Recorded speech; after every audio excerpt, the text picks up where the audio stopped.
Okay, excellent. Hi again and welcome. Thank you so much for joining us tonight. This is the first in our fall webinar series. My name is Ann Bennett. I am the Executive Director of the Laurel Historical Society. And I just want to thank you for joining us tonight, whether you're joining us live or whether you're listening to us on the recording on our YouTube channel. And I just want to briefly introduce and thank our panelists for being with us tonight and encourage them to introduce themselves as we go along with our lecture tonight. So Monica Sturdivant is our Assistant Director here at Laurel Historical Society. And she was the one that put together a lot of the slides that you'll see. So we dove into our archives to see some of the history, the pictures, and the images of the Laurel Library. So we'll be seeing those in just another second. And then we also have Ella Alonso.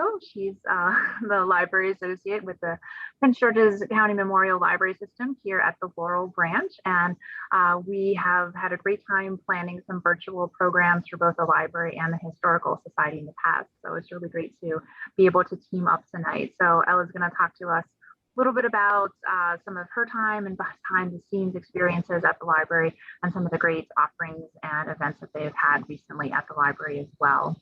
And then finally, we have Karen Lubieniecki. She's a longtime Laurel Historical Society volunteer, local historian and researcher, and she'll be talking to us a little bit about the history of the library as well as some of the more recent activities in Laurel related to the library, the new building and the demolition of the old building. So I want to welcome all of my guest speakers tonight. Welcome everyone who has joined us. And without too much more introduction, I'm going to start the slideshow in just a second.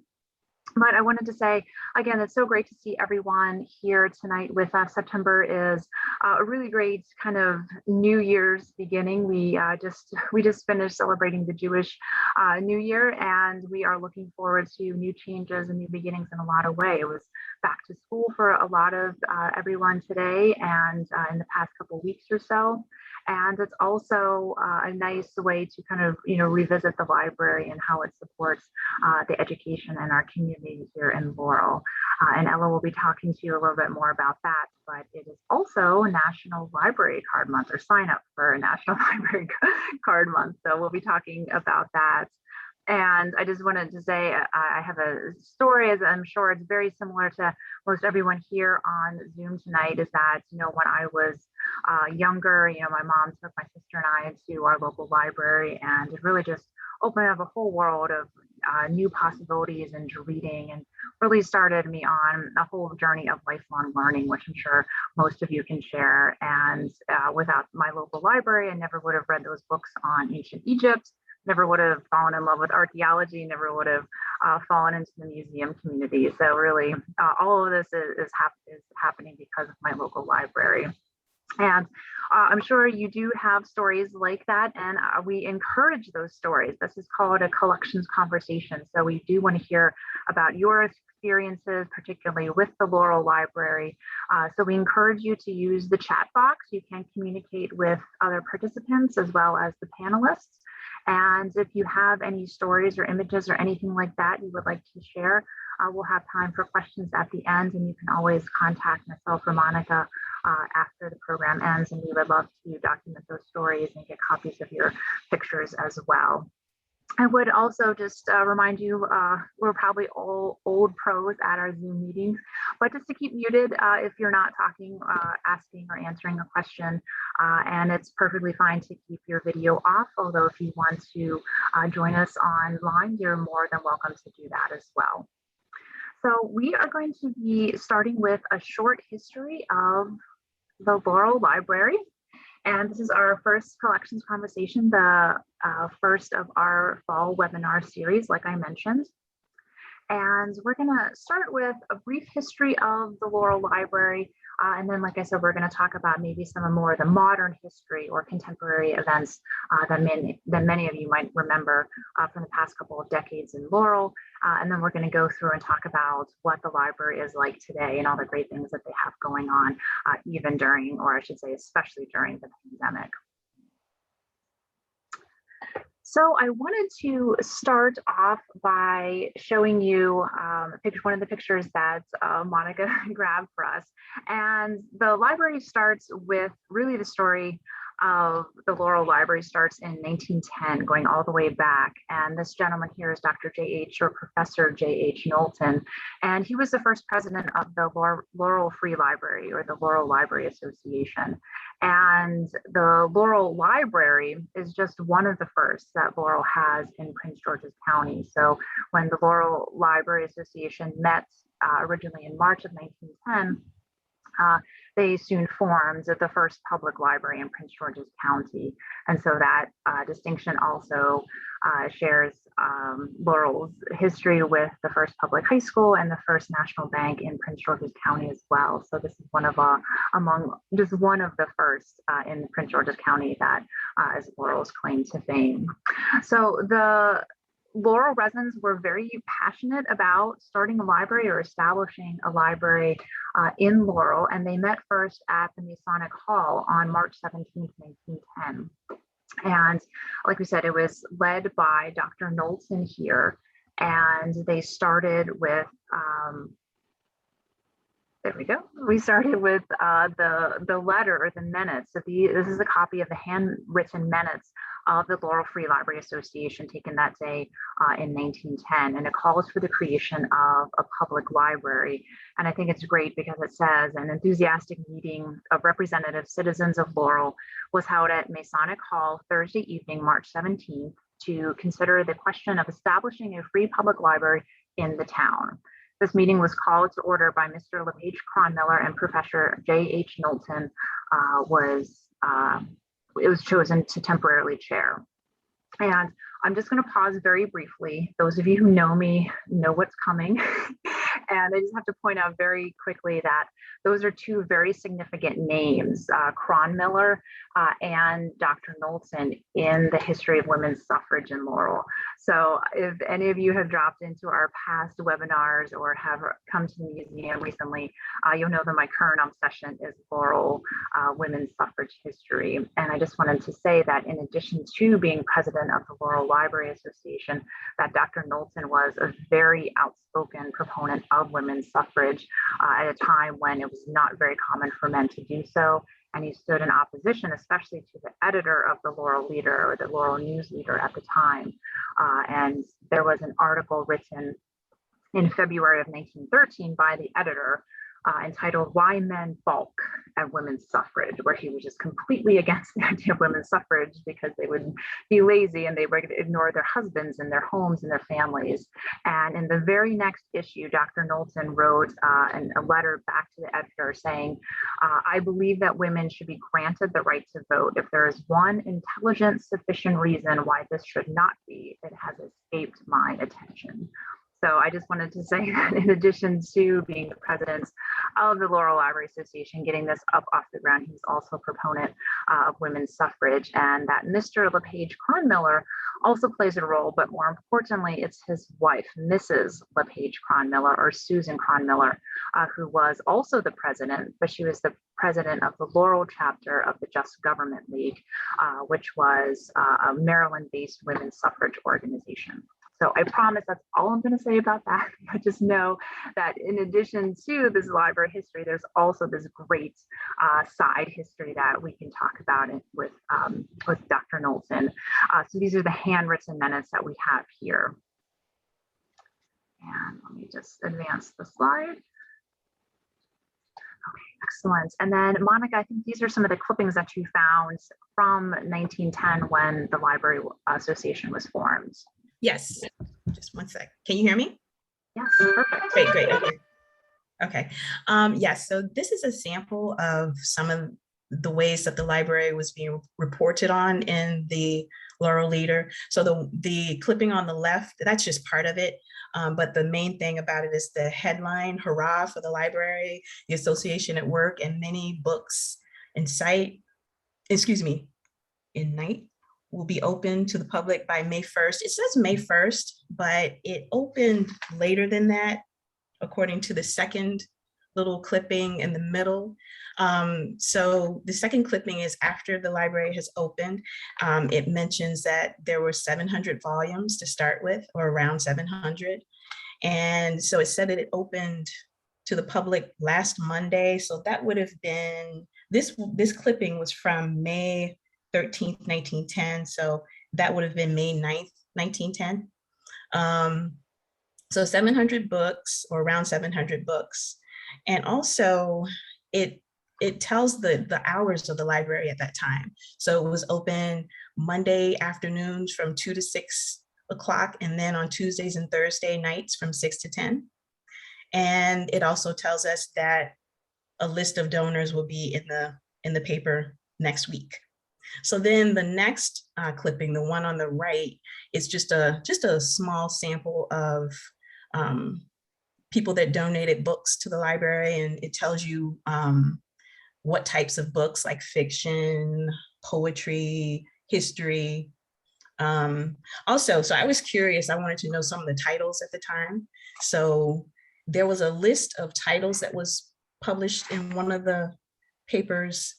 It was too long to put on the slide, but one of the titles was Marriage Under the Terror by Patricia Wentworth. Another title was The Egoist by George Meredith, and another title was The Adventures of Huckleberry Finn by Mark Twain.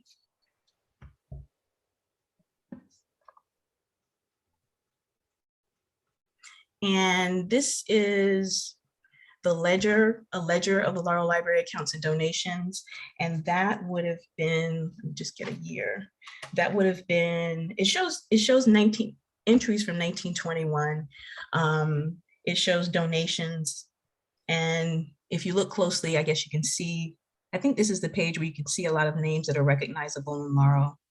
It's a really, really, really fragile book. So if you look at the cover, I mean, you have to be really, really careful with it. It chips, it peels. If you could go to the next slide, Anne, and it'll show 2 pages from it. Now, this is not broken in half. This is 2 separate pictures, but you can see a lot of names of people who donated to the library at the time. Donaldson, Block, Bell, Fisher, and the beautiful writing that people had back in those days. And a lot of the donations, $2, $1, $5, which was seems like it was a pretty common amount, which was a lot at the time.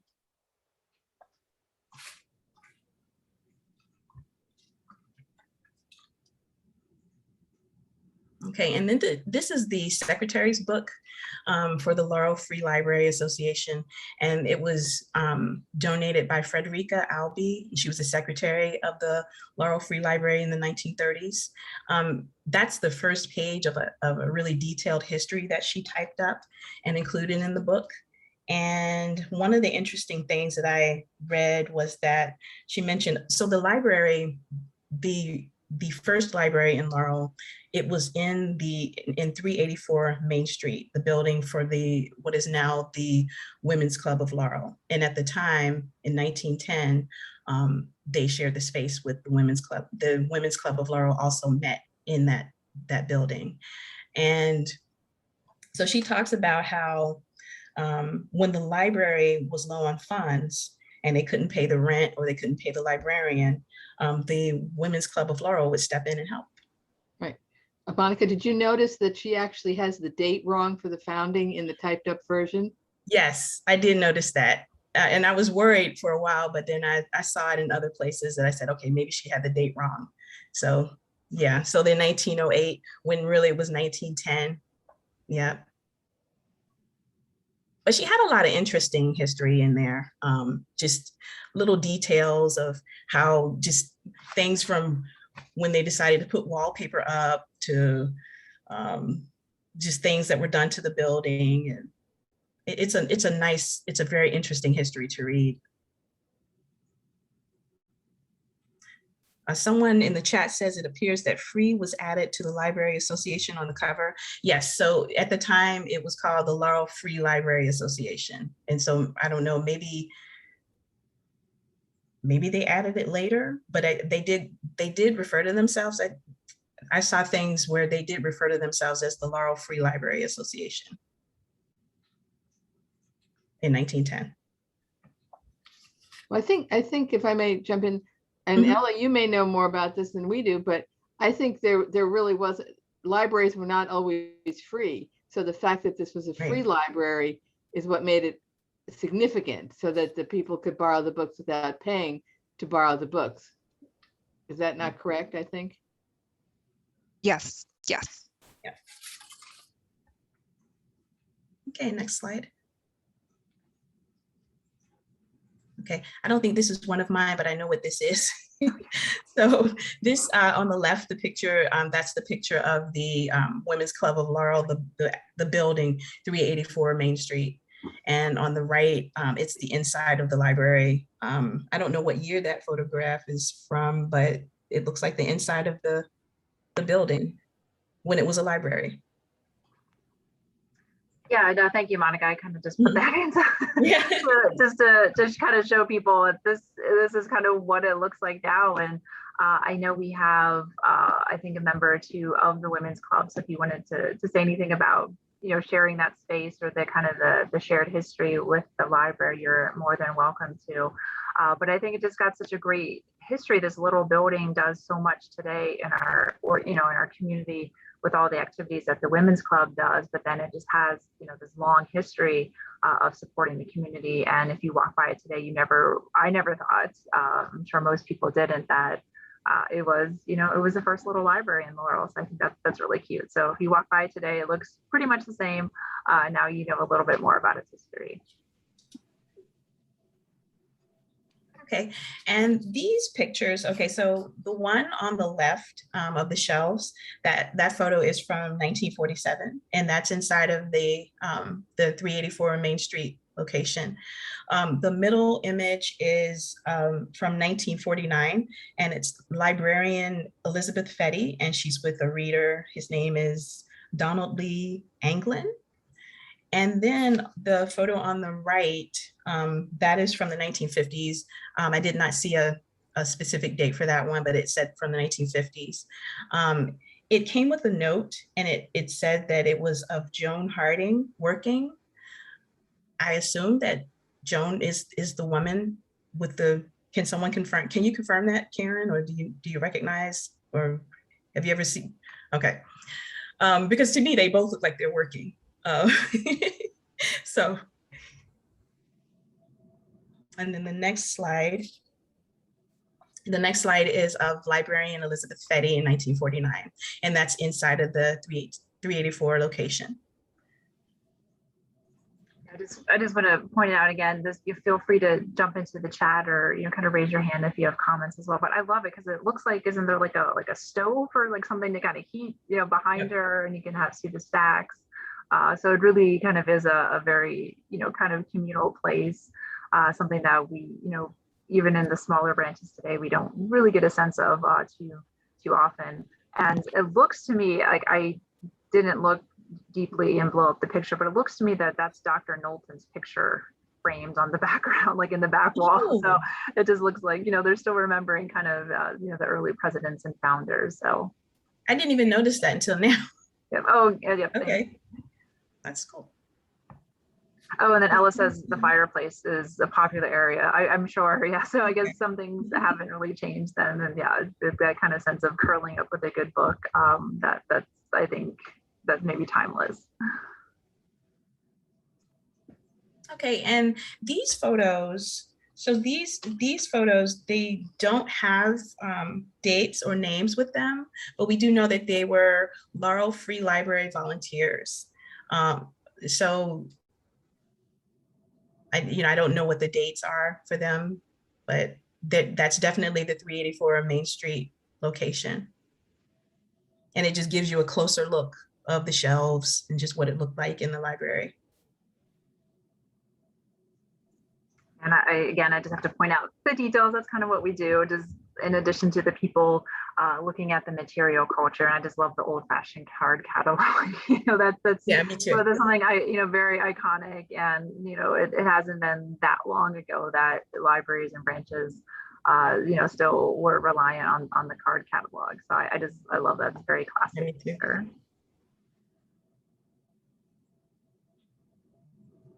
And let's see, so this slide has two images of the Laurel Free Library's Junior Friends group. No dates, no names for these photos, but again, it's great to be able to see the inside of the library at the time.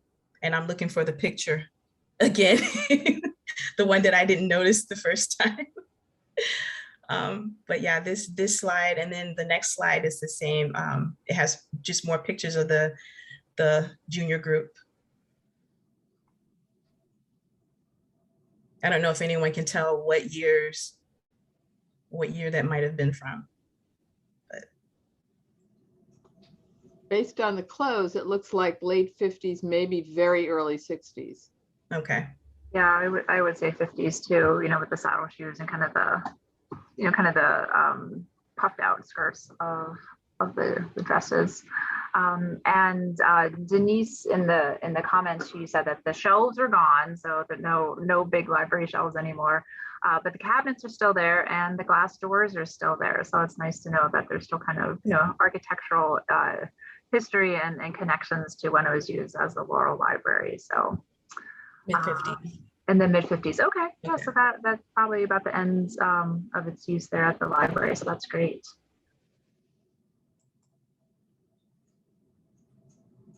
Okay, and this slide, this is just a clipping from the Laurel Leader from 1983, and I chose this because it shows the 384 Main Street address on the left, and then on the right it shows the Patuxent Bank building, because so the library was at 384 Main Street in 1910. Then in 1914, the library moved to 2 rooms on the 2nd floor of the Patuxent Bank building. Then it returned to 384 Main Street in 1929, when the building was bequeathed jointly to the Women's Club and the Laurel Library.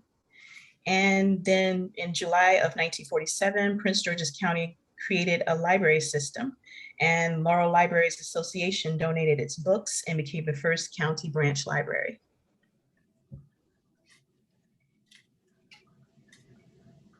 And this is a close-up of the Patuxent Bank building.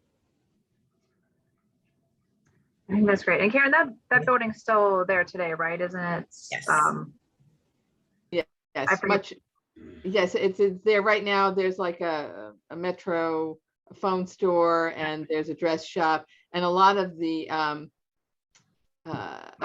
decoration on the front part of the building, not the on the upper part, you can still see it say Patuxent Bank building. That's still visible, but a lot of the columns and things have been taken off, and a lot of the decorative elements, unfortunately.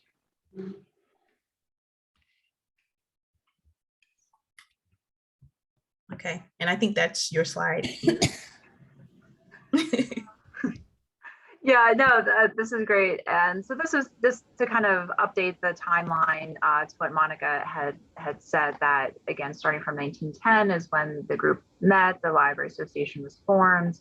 In 1947, the Laurel Library became the first branch of the Prince George's County Memorial Library System. And that was all happening, kind of around the Main Street area, like Monica just said about the different locations. But then in May of 1967, the new library was dedicated, and it had moved from its Main Street location to 507 7th Street. And so we have this dedication booklet in our collection, and obviously it made the news as well in the Laurel News Leader.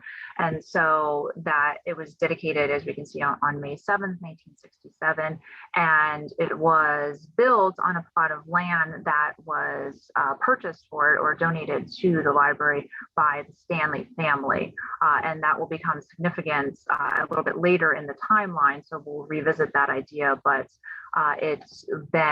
so now it's become the Stanley Memorial Library, and its new location starting in 1967 at the 507 7th Street. And then it was expanded. It was in a very popular location, and when it was built, Laurel was kind of reconfigured right around that same time. So 198 was going through kind of in its current location now. So it was, it had an access to it. 198 was coming through to go on the other side. So it was expanded in the early 90s. And here we have a picture kind of the expanded view of it. And then again, continuing the timeline, we have some activism and some more recent history regarding the older library, not the current building on 7th Street. We'll get to that in just a little bit, but kind of talking about the changes that took place of moving the library from Main Street to the 7th Street location, and then the activities that took place about potentially moving it back to Main Street. So I wanted to introduce Karen Lubieniecki to talk about the BOLD movement here in Laurel. So in addition to being a Laurel volunteer and board member and things like that for many years, I actually also do other community activism, and the BOLD effort was definitely something that was not specifically connected to the Laurel Historical Society. The Stanley controversy was, but the BOLD effort wasn't. And this came about, we were, and I don't know, Marlene, you may have been there, and if you were, or Melanie, if you recall, we were actually at a city hall meeting where they were talking about possibly doing a library, and this is probably about early 2009, where they were talking about really getting together and getting all the funding and everything ready for the library. But I think there'd been a lot of discussion ahead of time, and actually I think the mayor actually mentioned it once, and it was clear that the idea of bringing the library downtown was something that was worth exploring. So a group of citizens actually and business leaders came together basically to talk about and see if we could persuade the library system to revisit what they were thinking of for the library and bring the library back to downtown. If any of you have ever been in Frederick, Maryland, for example, the Frederick Library is in the heart of its old town, downtown area. And just by being there, it's like a change element and a revitalization element. And so what we really wanted to do was kind of try to persuade people that this was an idea that would really be a win-win for the library system, for the community, and actually also for the Grove. And I'm gonna, rather than show you the entire slideshow that we did, and if you can move the slide to the next, or can I do that? So what we did was we tried to build a lot of community support for this area, and we got a fair amount of support. The Board of Trade endorsed it. We had public petitions. We developed a PowerPoint, a piece of which you can see on the right there, that we would take to different groups to talk about why we felt that bringing the library downtown really had merit, and it was something that they really should have considered. And just to kind of give you some of the reasons why, and if you can move that on just a little bit. Next slide. There you go. We basically brought it down to several elements. And as I was going through this to prepare for this presentation, I have to tell you, I again saw this as a lost opportunity, because while the library is beautiful, Ella, and the programs you do are wonderful programs, not to detract from that, but in my view, as I look at this again, this was such a lost opportunity. And the reason is that for the Laurel citizens, if you had put the library downtown, and what we were looking at is the space sort of where C Street Flats is now, for those of you who know Laurel, that it would be right near Riverfront Park. So there would be a walking park there. The transportation routes on Main Street are far better than they are at 198. There's shops there, which meant that people could go to the library or to the shops and then go to the library. Right now, no offense, but the library is a go there and go someplace else place. I mean, it's a wonderful location, but once you're there, there's no place else to go. Putting the library downtown would have meant that you could have someplace else to go.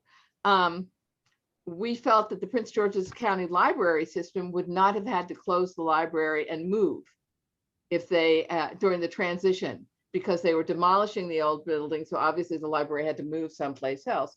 by building on a different location, they could have kept the library in place until the new building was absolutely complete. For Main Street merchants and businesses, this would have really attracted a lot of people to the Main Street area, which really would have helped a lot of the businesses, okay? It would be a place to go, as I said, after a library visit. And one of the things that I thought was particularly compelling about this, which didn't take off particularly, not for me, but for all of us who are working on this, this could have been a much bigger win-win for the Grove. So not only could the current building have been repurposed into an educational center and a heritage resource center, so that the building could have still been used and not demolished. It would have served the Grove community by providing that, another community center for the city of Laurel and for the community. But we also would have been able to save all those trees that had to come down, which were the Grove. So the Grove could have actually been saved as a community element. Now, I know they worked very closely with the Grove community. There was a lot of negotiation going on because of what had to come down and what was put in eventually to that. And we put together in our slideshow like this little compare that shows you kind of what you got from each of the sites. And so that's what we were trying to do. And we worked very hard to do that. But in the long run, frankly, we were not successful. So next slide, Ann.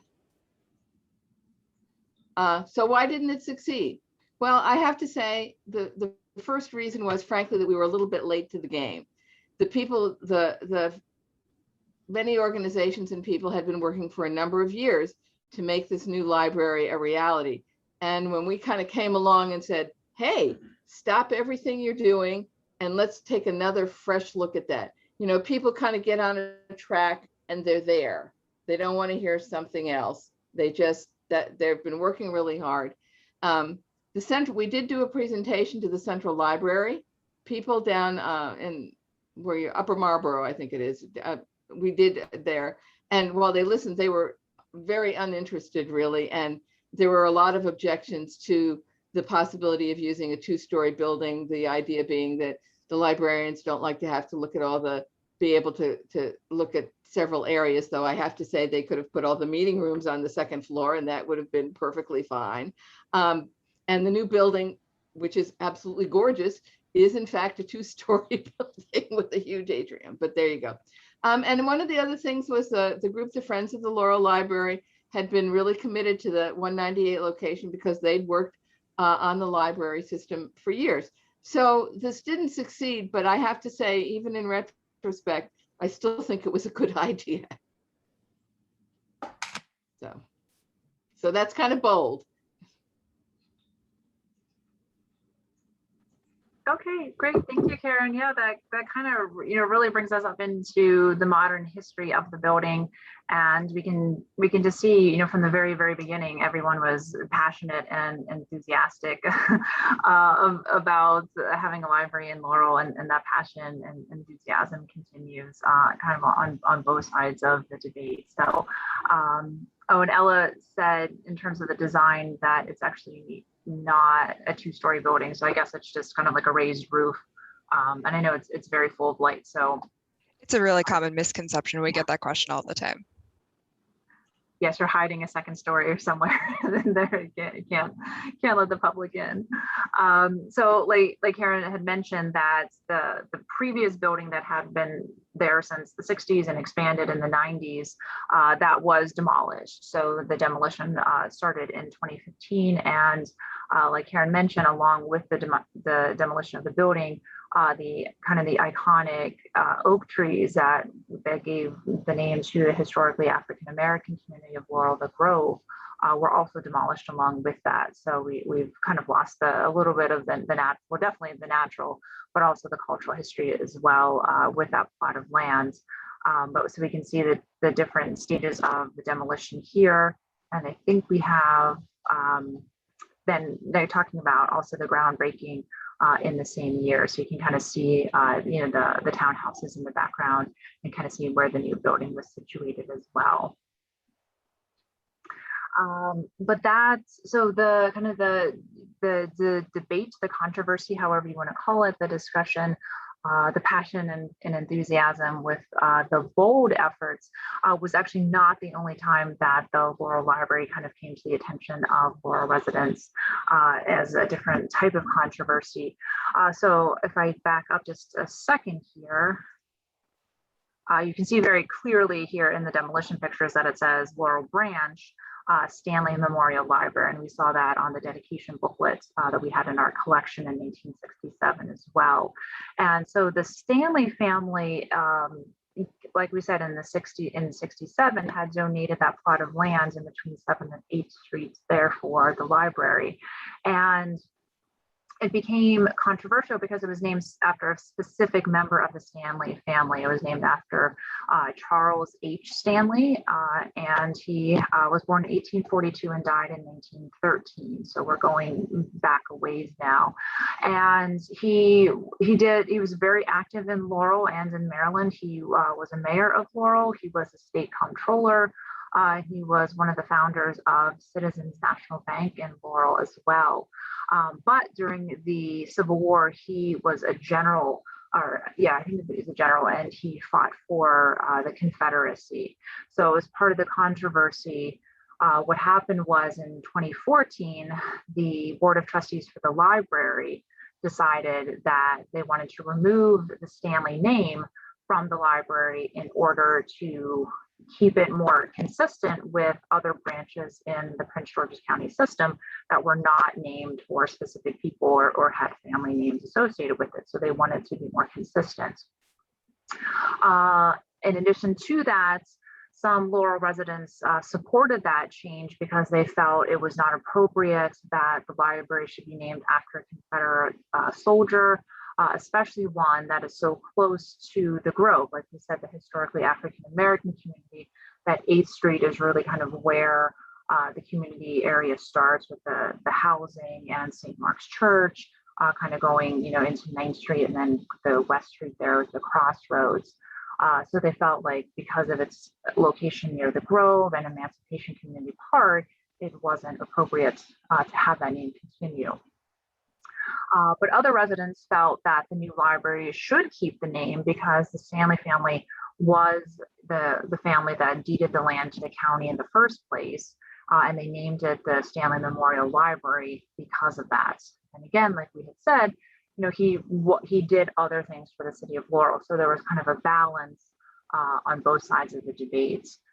And they were very vocal about it for quite a few years, that Maureen Johnson and Sydney Moore from the Grove area, they wrote very open letters. They talked to news anchors about wanting the name removed from the library. There was also discussion online at that time. So we had online petitions, and close to 400 people signed the petition to keep the name. So you can see that there really was a lot of discussion, debate, and different news outlets as well. So it was at that time, the Stanley family, they said they expressed their disappointments, but they kind of, that they would respect the library's board's decision either way. But that's not the end of the story, because in 2016, at the time, the same time frame that the new library was dedicated, the Board of Trustees for the library reversed their original decision, and then the library maintains the Stanley name officially to this day. Although, as we'll hear from Ella, we don't hear that a lot when we're, when we go to the library or when we search on and online. It's more commonly referred to as just the Laurel branch, which would go back to what we had said originally about it being more consistent, although still officially it is still the Memorial Library, the Stanley Memorial Library. Well, if I can add just a smidge to that, the change by the Board of Trustees was not quite so mysterious, because let us just say that there was some serious political pressure put on the library system to keep the name. Our delegate at the time to the city council worked very vigorously on that. And there was a lot of pressure put on them to reverse the name, because this is the only one in the whole system where the name is still there. And also, the Historical Society did get very involved in this, kind of I was going through my files, and we actually, we had endorsed them keeping the name. And then some of the new information came out and the whole name exploded. So we had a very vigorous internal discussion on whether or not we should change our endorsement or not. And we ultimately decided to kind of stand pat. There was a lot of comments on Facebook and things, and the then director, Lindsay, took a fair amount of heat on this for it. But in the long run, I think this was a good decision to keep the name, because it was very clear from the reporting on when the Stanley family donated it that it was for the whole family and not just for Charles Stanley at the same time. So that's just a little extra background. Okay, great. Thank you again for that, kind of behind the scenes, more local history of events that are probably well known to people, especially if they've been living in Laurel in the past couple of years or so. But I am going to just show you the grand opening. So like we said, it was in 2016, still around the same time of the back and forth with the name change controversy. And so we can see this big, beautiful building. We can see the ribbon cutting, the kind of the entry area and the discovery room.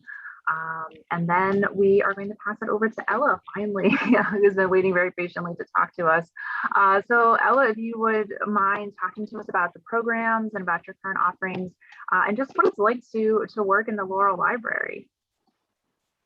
Yeah, and there's two things I want to mention before I start. One is that you may have seen my screen suddenly go dark. So when they redid our building, our entire building is very eco-friendly. So the room that I'm in now, the lights go off if you're not moving around. So if you see me like waving my arm, it's to make sure the lights don't go off on me. All of our meeting rooms and our study rooms are like that. Actually, all of the locations in the building will all automatically shut off after a certain point if you don't move around. So that's what that is. And also because we are closing in the next hour, you might hear the announcements that we're closing. So I will try to mute myself before those blast everyone's ear off. But like Anne said, my name is Ella. I work with the Children's Department at Laurel. I'm a library associate, which in Prince George County just means I don't have my master's in libraries, but I've been working with the system for 5 years, and I started at the Bowie location, and I transferred to Laurel shortly after the renovation.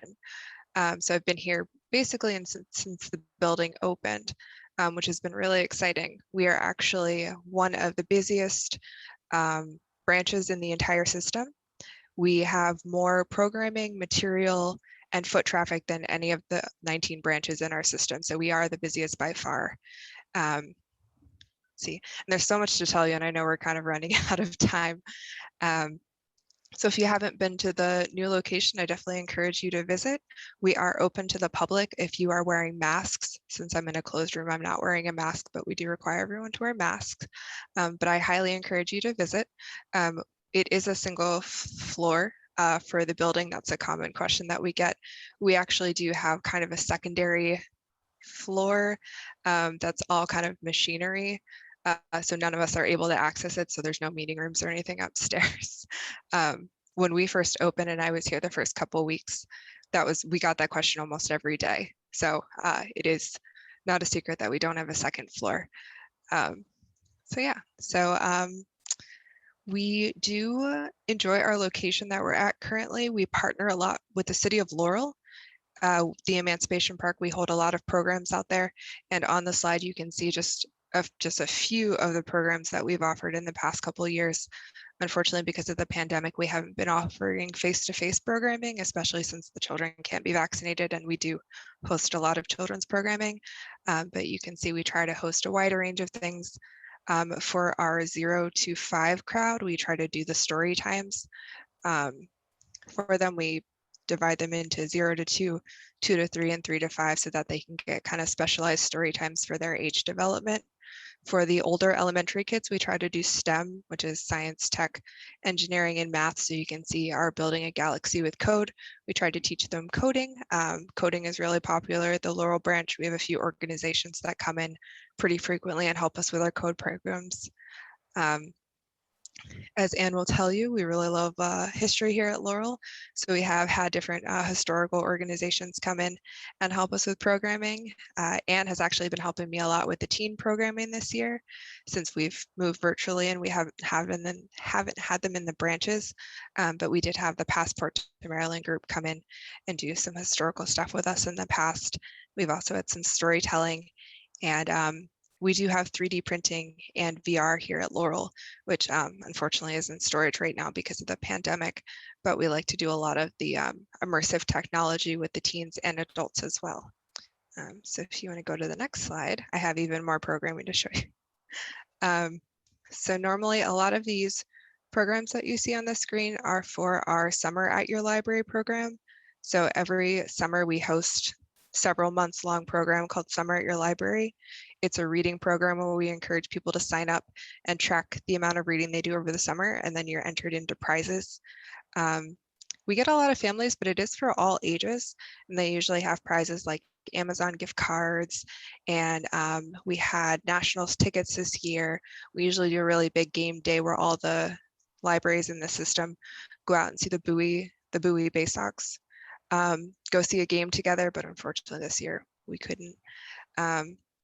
So we've had you can see in the pictures, we've had the Laurel Dinosaur Park come and give a presentation on dinosaurs. We actually had a beer event in 2017 where some of the local brewers, both the home brewers and some of the local places like Hysteria came, and we did little tasting and talked about the history of brewing in Laurel.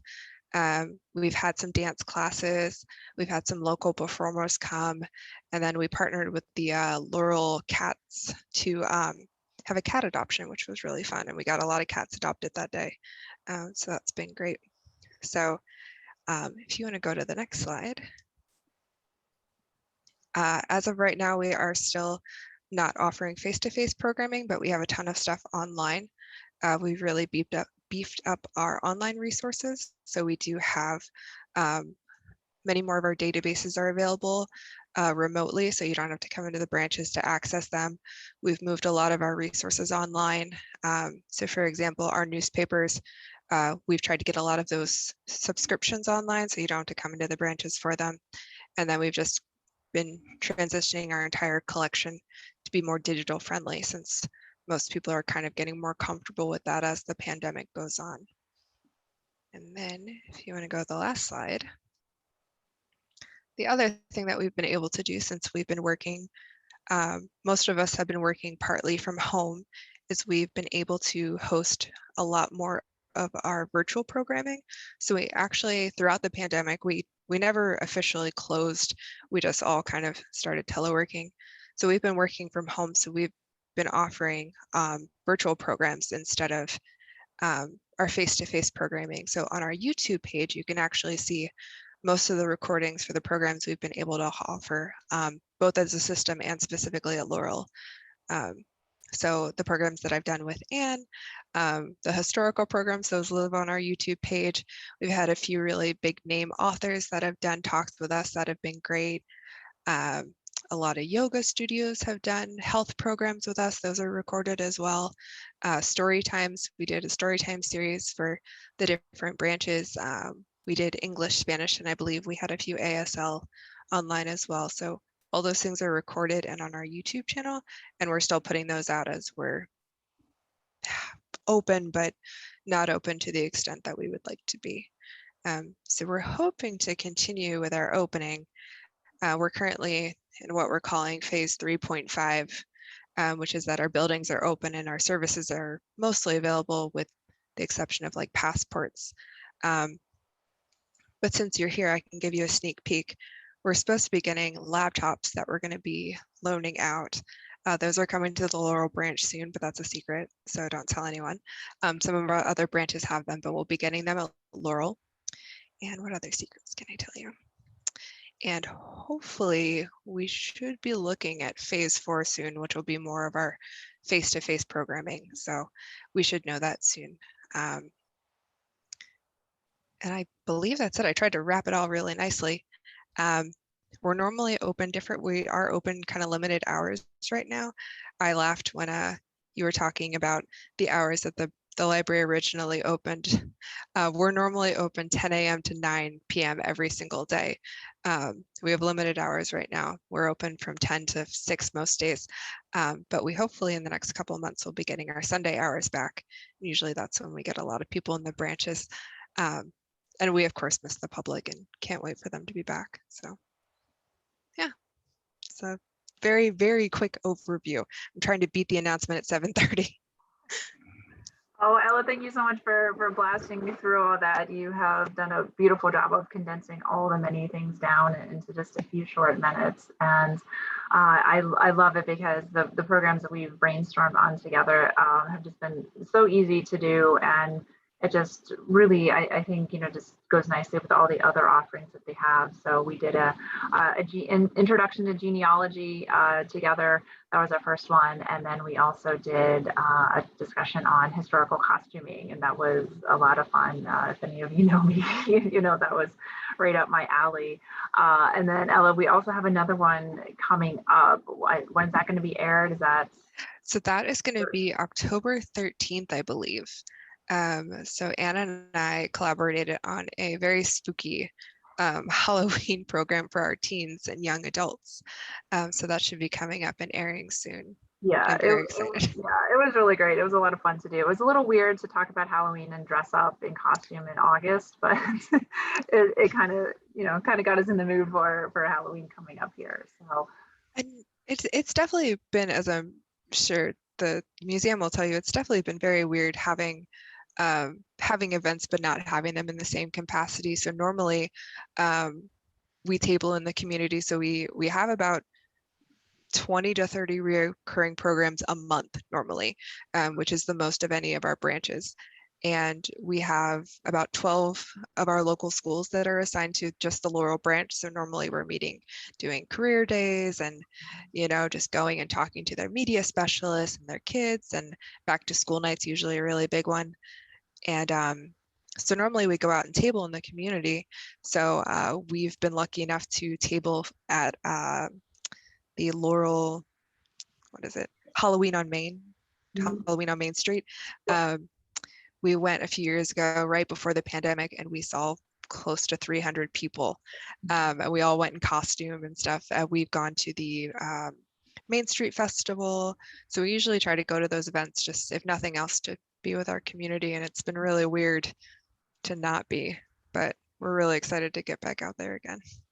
Well, good. Well, thank you for saying that, because again, I can't imagine a library without the services that you provide, the computers or the tutoring for the children, especially, how important it is to be open on the weekends and the Sunday, especially. So I know that with some pretty weird changes for you, I'm sure, but hopefully before too long, we'll kind of get back into the swing of things again.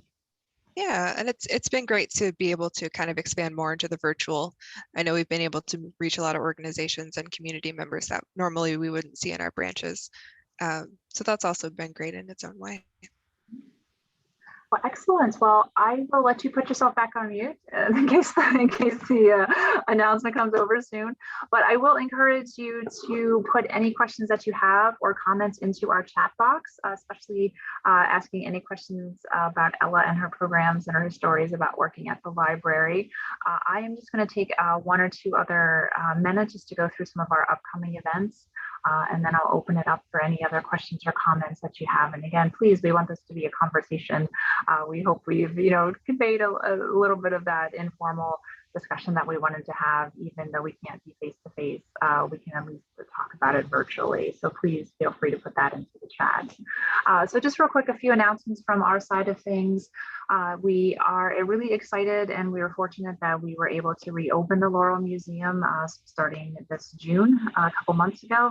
And then starting this Friday, we are excited to announce that we are expanding our current open hours. So we will be open Friday, Saturday, and Sunday from 12 to 4. So that starts this the 10th, right? It was Friday the 10th, going all the way to December 19th. Which is going to be the last day of our open hours for this fall. So it's free admission. We are a City of Laurel facility, so we do require masks as well when you're inside.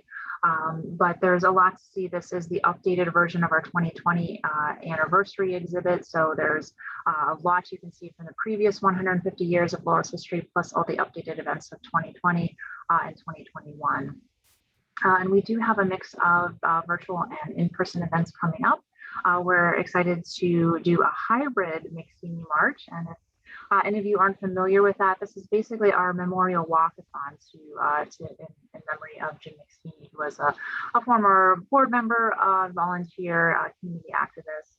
And he walked pretty much every day, sometimes with Karen by his side as well, and some other community members. So we do this basically a fundraiser, a small fundraiser in his memory. So that will be in just a couple weeks on Saturday, September 25th. And if you don't want to do it in person with us, you can do it virtually. So starting September 26th through October 1st, you can just walk virtually around your neighborhood or on a treadmill. Just keep track of your miles and you can join us kind of in spirit. So we have that. And I will put the link to our website where you can register and get more information on that in the chat in just a second. And then we are working on some other programming for October and December, but we have the program, our next webinar is going to be on some interesting kind of hidden history of Colesville, which is just over the Montgomery County line from Laurel, so it's not too far away from here. And just reading the blurb is fascinating because I didn't know any of this. So there was a feminist commune in Colesville in the beginning part of the 20th century. And it really was this incredible history, women's history, talking about the suffrage history, again, which is my obsession, and still had a big impact on Washington, D.C. and Laurel and the Laurel area. So Julianne Mangan is from Montgomery History Speakers Bureau, so she'll be talking to us about that. And again, I'll put the registration link in the chat in just a second. We will, at this point, still be planning to have one of our children's days at the museum. Like Ella said, we're kind of, eager to be out in the community and welcome and work with the children again. So we wanted to celebrate the fall harvest and Native American Heritage Month in November. So as of now, fingers crossed, we're still going to be able to hold that event, but definitely keep an eye on our website and social media for any information regarding that. And that's all that I have to say. So I know Ella put her information into the chat box. This is my email address, but Monica is monitoring the info at laurelhistoricalsociety.org one, so you can always send an email to her as well. And then this is our address, so please come see us during our open hours, and then keep an eye out on our YouTube channel as well as the library YouTube channel for all of the great virtual programs that we have coming up. So is there anything else that any of our panelists want to say? I just want to take the time to thank Ella and Monica and Karen for joining me and doing, a dig into the archives, but also bringing it up into our contemporary history as well. So is there anything that anyone else wants to say before we wrap it up?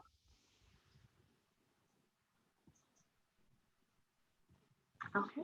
I guess not. Well, we will stick around for a couple minutes. I will pause the recording in just a second, and then I will be back with you in 1 second. So thanks again, everyone. Thanks, everyone. Thanks, And we're still recording because I can't figure out how to stop it.